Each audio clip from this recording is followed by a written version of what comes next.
He was just a barefoot orphan, sleeping on the streets and begging for food. No one noticed him, until one night, he overheard a chilling secret that could shake an entire nation. What he did next not only changed his life, but saved the president himself. This is the untold story of how a poor orphan boy became the unlikely hero who stopped a betrayal from within the highest ranks of power. He was born into a world that never made space for him. His mother died shortly after childbirth in a rural clinic that lacked basic supplies, and no one ever came forward to claim his father. With no family and no name beyond the one the nurse had scribbled on his birth paper, Komi, he was passed from one overcrowded orphanage to another across Burkina Faso. In each new place, the walls grew colder, the meals thinner, and the kindness from adults more fleeting. By the time he was 6, he had run away for good. Life on the streets of Ouagadougou, the capital city, was harsh and unforgiving, especially for someone so young. Komi survived by sheer instinct. He scoured through trash bins behind restaurants, stole scraps from market stalls when no one was looking, and drank rainwater collected in plastic bottles discarded in gutters. Most nights, he slept curled up under cardboard or behind abandoned construction sites, where stray dogs and rats were his only companions. He never went to school, but Komi was no fool. He watched people, listened to everything, and learned fast. He knew which markets tossed their leftovers, which bakeries gave away old bread, and which corners were safe to sleep in without getting roughed up by older boys or beaten by police. Though barely 10, his eyes carried the weight of someone who'd seen too much and trusted too little. Komi had learned to make himself invisible. In a city that moved fast and didn't look down, that wasn't hard. He could blend into crowds, sneak in and out of places without being seen, and sit for hours without moving a muscle. But there was one place where he felt oddly drawn, Place de la Nation. It was a wide, open plaza near government buildings where military officers sometimes passed and where foreign diplomats drove by in long black convoys.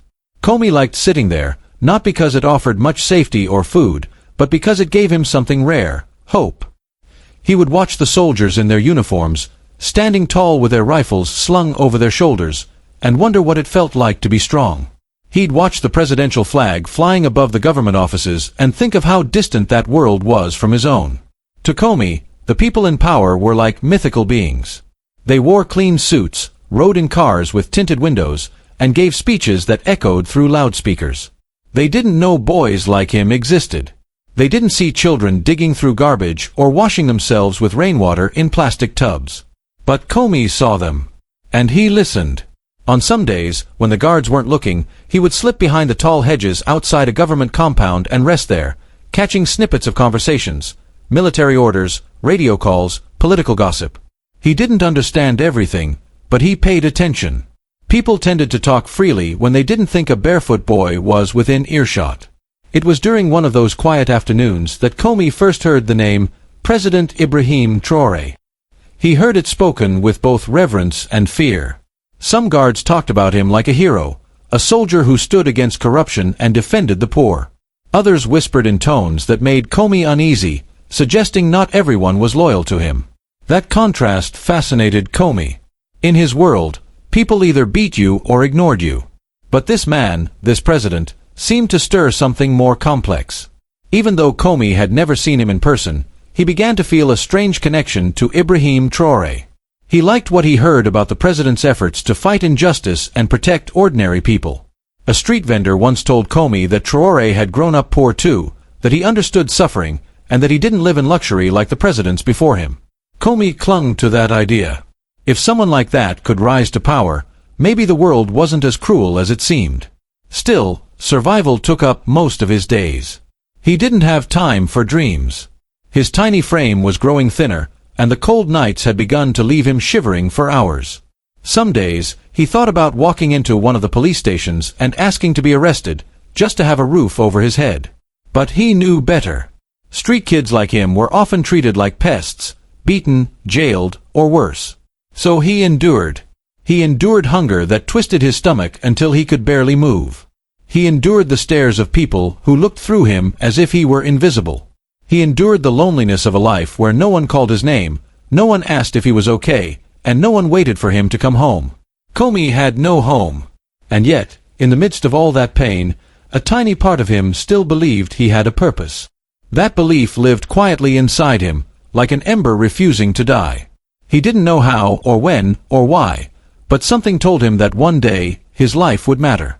That the world would be forced to see him, to hear him, to remember his name. He just didn't know that day was coming sooner than he ever imagined. It was a night like any other, cool, quiet, and heavy with silence. Comey had found his usual corner behind the government compound sidewall, a place shielded by hedges and ignored by the security patrols. It wasn't much, but it gave him a sense of safety. He had learned that danger didn't always come in the form of gunfire or violence. Sometimes it came in whispers. That night, those whispers floated through the air again, urgent, low, and sharp. Comey recognized some of the voices. These weren't guards or ordinary workers. They spoke with confidence, like men who didn't fear being overheard. Their tone was clipped, calculated. They weren't discussing routine orders or schedules. They were talking about something darker. One voice mentioned the window of opportunity. Another spoke of the president's motorcade route being adjusted at the last minute. Then came the word that made Comey freeze: eliminate. At first, he wasn't sure what they meant. He stayed perfectly still, listening harder. The phrases that followed confirmed it. There was talk of disabling communication channels, assigning blame to rebel factions, and making sure certain loyalties were rewarded after the dust settled. Comey didn't understand every military term, but the message was clear. These men, trusted high-ranking individuals, were plotting against the very person Comey had grown to admire from afar, President Ibrahim Traoré. The plan was cold and clinical, and it was scheduled to happen in less than 48 hours. They had studied the president's movements, placed people in the right positions, and ensured that any loyal officers would be misled or kept away. The betrayal came from the inside. These weren't foreign enemies or opposition rebels. They were members of the president's own circle, men who shook his hand in the morning and schemed against him at night. Men who wore the same uniforms Comey admired, now stained with treachery. Comey's heart raced, but his mind stayed sharp. He knew he was the only one who had heard it. No one else was close enough, hidden enough, invisible enough. If he walked away and said nothing, the president would die.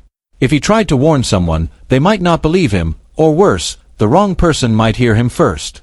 For a while, he stayed crouched behind the hedge, replaying the conversation over and over in his head. He memorized the details, names, locations, times. They hadn't even tried to hide their plan. That arrogance would cost them. The next day, Comey made his first attempt. He approached a junior security officer outside the compound's rear gate. The man barely glanced at him before shooing him away like a stray animal. Comey tried again later, this time speaking to a food vendor who occasionally delivered to the guards. The vendor listened but laughed nervously, unsure whether the boy was telling the truth or making up stories to get attention. No one took him seriously. He was, after all, just a barefoot orphan. A street kid who everyone assumed was either high on fumes or desperate for money. The urgency in his voice was lost on ears hardened by years of skepticism. The city had swallowed too many broken children to believe one could hold a truth powerful enough to shake the nation. Still, Comey didn't give up. He tried again the next morning. This time, he waited for the right face. There was a man he had seen before, a mid-level officer who sometimes gave leftover bread to hungry kids near the barracks. Comey remembered that the man never shouted, never hit, and sometimes even smiled. That was rare. Comey decided to take a chance. When he finally caught the officer's attention, he recited everything, every word he remembered, every plan, every location. He expected to be waved off or threatened. But this time, something changed. The officer's eyes narrowed, not in suspicion, but in concern. He didn't say much, but he asked Comey to wait and disappeared inside. Hours passed. Comey sat nervously, unsure if he had helped the president or doomed himself. But deep down, he knew the truth mattered more than his fear. Someone had to speak up. Someone had to care. Even if no one ever remembered his name, Comey knew he couldn't stay silent. By nightfall, movement behind the government walls increased. Black SUVs arrived. Quiet voices turned into tense arguments. Comey didn't understand what was happening, but he felt the shift. The plan he had overheard had caused ripples. Something was unraveling behind those walls. And it had started because a homeless boy refused to look away. In the coming hours, key figures were quietly detained. Hidden listening devices confirmed parts of the conversation Comey had described. Intelligence teams intercepted messages and cross-checked schedules. What had once seemed like a secure betrayal now looked like a house of cards. And at the center of it all, unnoticed by most, was a boy with no shoes, no family, and no home, only the courage to speak the truth when no one else would. News traveled quickly within the government's inner circle, but not everything made it to the public. Inside the fortified walls of the Presidential Security Wing, a quiet emergency was underway. President Ibrahim Traoré's schedule was altered without fanfare. His trusted advisors were replaced for the day. Travel routes were changed at the last minute. Meetings that had been confirmed weeks in advance were suddenly postponed. Only a handful of people knew why, and among them, the most unlikely was a street child with nothing to his name. What Comey had revealed wasn't just a rumor or half-heard gossip.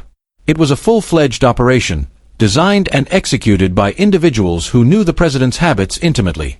These weren't outsiders trying to storm the gates. They were insiders, strategists, aides, and even military officers, men who had stood beside the president during speeches, ceremonies, and diplomatic meetings. Their betrayal wasn't just personal, it was national. It cut to the heart of what the country stood for under Traoré's leadership: integrity, reform, and protection of the vulnerable. In the days leading up to the planned attack, investigators moved discreetly. The information Comey provided had triggered an internal probe, and intelligence operatives began cross-referencing conversations, reviewing security footage, and monitoring communications. With each layer peeled back, the conspiracy became more evident. What was once seen as paranoia or a child's imagination now looked like the key to preventing a catastrophic coup. The conspirators had made one fatal miscalculation. They never imagined that someone beneath them, someone so invisible, would hear their plans. They had grown too comfortable, assuming power shielded them from exposure. But the streets had ears. And this time, one of those ears belonged to someone who refused to stay quiet. Comey, still unaware of how far his words had traveled, remained hidden from view. Authorities were cautious. They couldn't risk the boy being seen or targeted.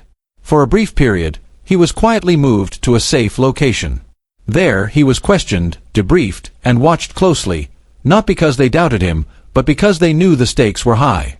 His memory was sharp, his details precise, and every claim he made aligned with findings from the investigation. What he knew was too specific to be fabricated.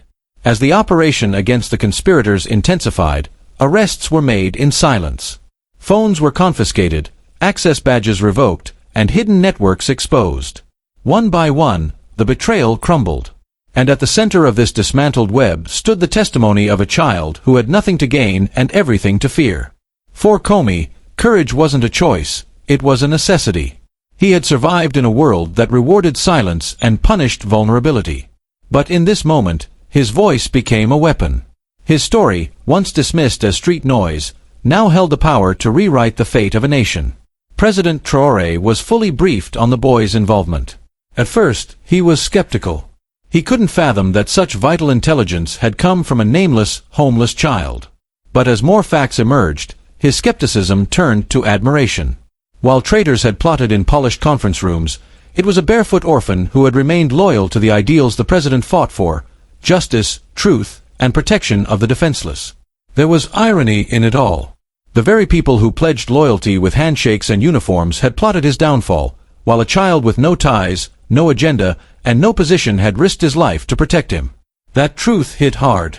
Comey's courage sparked discussions in high places. For the first time, people in power were forced to confront a painful reality. The children living in the margins of society weren't just victims, they could be protectors, too. What the boy had done couldn't be taught in any school or commanded through any rank. It was instinctual. It was moral clarity in its purest form. Though the public remained unaware of the attempted betrayal, internal security was strengthened, reforms were initiated, and several high-ranking officials were quietly dismissed. Official statements cited restructuring, but behind closed doors, the truth was clear. A coup had been prevented by a child no one had wanted, and no one had believed, until it was almost too late. Comey, for the first time in his life, was no longer invisible. He had entered a world where he had no passport, no documents, and no family. And yet, he had made more impact than a room full of diplomats.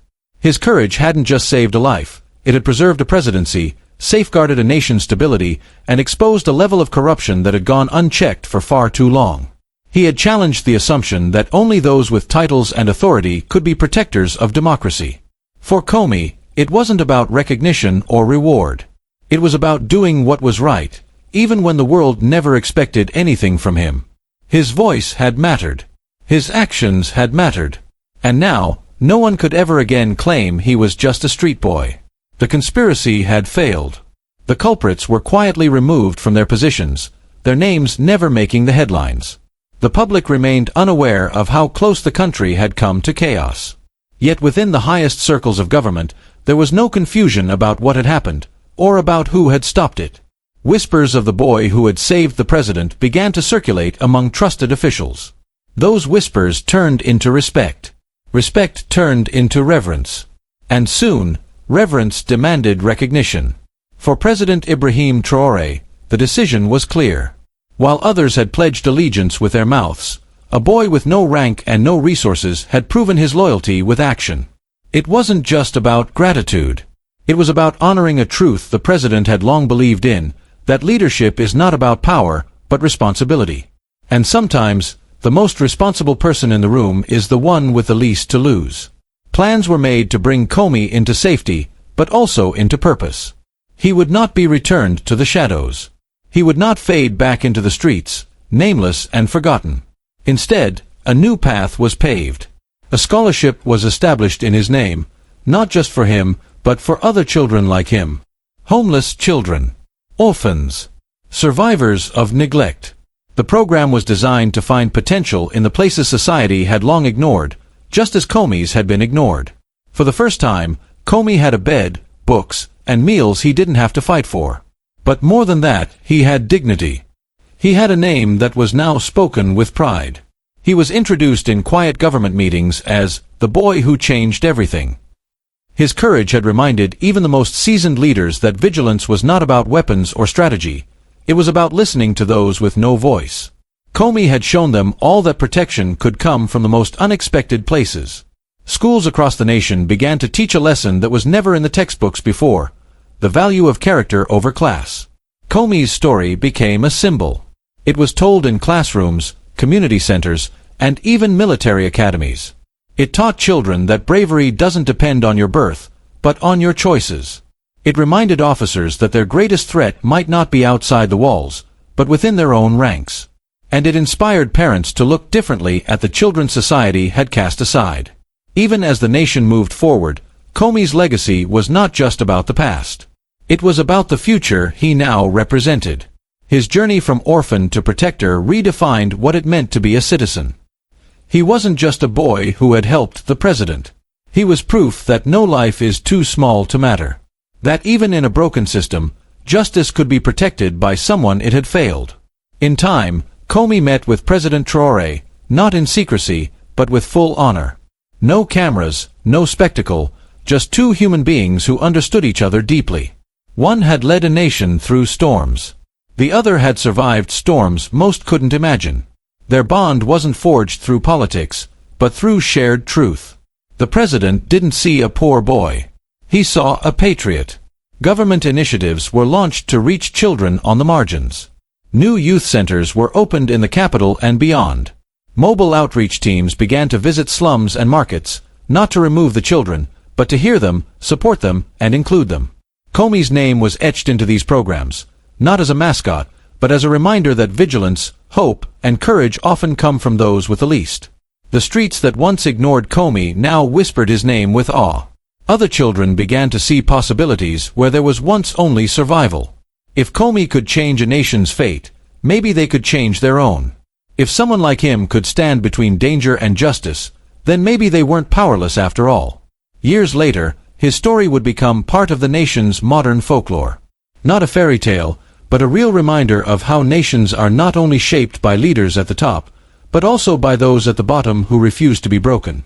His was a story not of rescue, but of resistance. Not of charity, but of courage. Comey had not waited for someone to save him. He had saved others. What began as a silent act of bravery by a nameless child became a loud, undeniable message to an entire country. Greatness is not born in comfort, and true strength does not wear medals. It speaks when silence is safer. It stands when hiding is easier. It protects even when no one expects it to. Comey's footsteps would never again be ignored. He had carved a place in the heart of the nation, not through privilege or power, but through truth. In doing so, he became something greater than a boy from the streets. He became a symbol of what every citizen could be when courage overcomes fear. Sometimes, the strongest protectors don't wear suits or badges. Sometimes, they walk barefoot through the streets, unseen by the world, until the moment they choose to stand up for what's right. Comey didn't have a title, a home, or even a pair of shoes. But he had the heart to speak up when it mattered most. In a time of danger, his courage saved a president, protected a nation, and reminded us all that greatness can rise from the most unexpected places. This is more than a story about betrayal and power. It's about how one child's bravery rewrote the future, and how every act of courage, no matter how small, can echo through history. If this story moved you, don't forget to like, share, and subscribe for more powerful real-life tales. And remember, heroes aren't born in comfort, they're forged in struggle. Until next time, stay inspired, and never underestimate the power of one voice.